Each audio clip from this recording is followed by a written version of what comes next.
Matti, velkomin heim. Herru, takk. Hvernig leiðir á þessu leik? Bara vel. Alltaf gott að koma hérna heim. Já, þetta var ekki svona, kannski aldrei spennandi. Nei, þetta svona, kannski fyrir leikurinn gaf nú kannski svona fyrirheit hvernig þetta yrði svona cirka. Hvernig laður þetta upp svona, þetta æfaði á einhverju sem ætlar að gera í næstu? Já, það voru einhverjar varnir og einhver kerfi og setplay sem að við notuðum þessa seríu í að verða betri í, klálega sko. En líka bara var challenge að halda bara intensity varnarlega í 40 mínútur, sama hvað staðan er og sama hver eru inn á hjá okkur. Og það tókst ágætlega til.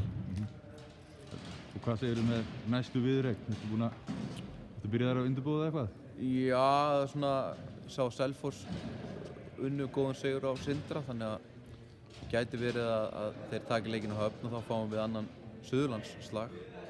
Ef að Sindri klára þá fáum við sigurverðin úr Oddaleik, Álftanes og Skjaldagríms, þannig að kannski aðeins, þetta er mjög ólík lið allt saman, þannig að við getum svo sem ekkert undirbúið það, bara undirbúið að bara verða betri í okkar dóti sko. Já. Til hamingju. Herru, takk.